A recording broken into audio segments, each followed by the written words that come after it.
Thiruvalla Nedumparambil credit syndicate ധനകാര്യ സ്ഥാപനവുമായി ബന്ധപ്പെട്ട ആരോപണത്തിൽ ആന്റോ ആന്റണി എംപിയും സിപിഐഎം നേതാവ് കെ.പി. ഉദയഭാനുവും തമ്മിലുള്ള പോര് കടുക്കുന്നു. തനിക്കെതിരെയുള്ള ആരോപണം പിൻവലിക്കണമെന്നാവശ്യപ്പെട്ട് ഉദയഭാനുവിന് ആന്റോ ആന്റണി വക്കീൽ നോട്ടീസ് അയച്ചു. പറഞ്ഞതിൽ ഉറച്ചു നിൽക്കുന്നുവെന്നും മാപ്പ് പറയില്ല എന്നുമാണ് കെ.പി. ഉദയഭാനുവിന്റെ പ്രതികരണം.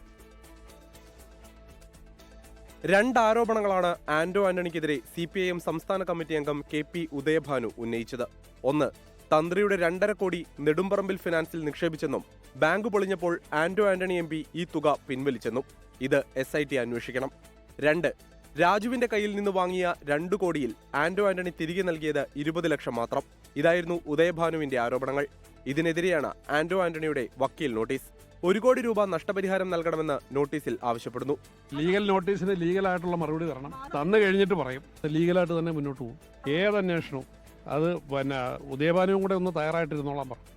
അതേസമയം ആരോപണത്തിൽ ഉറച്ചു നിൽക്കുകയാണ് കെ.പി. ഉദയഭാനു. ആന്റോ ആന്റണിയാണ് മാപ്പ് പറയേണ്ടതെന്നും കെ.പി. ഉദയഭാനു. സമൂഹത്തിന്റെ മുന്നിൽ മാനത്തിന്റെ ഉടുതുണി അഴിഞ്ഞ് നിൽക്കുന്ന ആന്റോ ആന്റണിക്ക് എന്ത് മാനനഷ്ട കേസ്? ആന്റോ ആന്റണി പൈസ വാങ്ങിച്ചിട്ടെന്ന് സമ്മതിച്ചിട്ടുണ്ട്.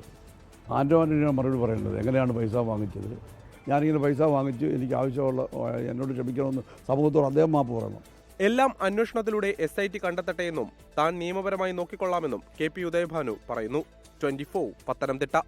ലോകത്തെവിടെയായാലും ഏത് സമയത്തും 24 വാർത്തകളും ഓഗ്മെന്റഡ് റിയാലിറ്റി പാക്കേജുകളും എക്സ്പ്ലെയിനറുകളും വിശദമായി കാണാൻ ഞങ്ങളുടെ YouTube ചാനൽ നിങ്ങൾക്ക് സബ്സ്ക്രൈബ് ചെയ്യാം.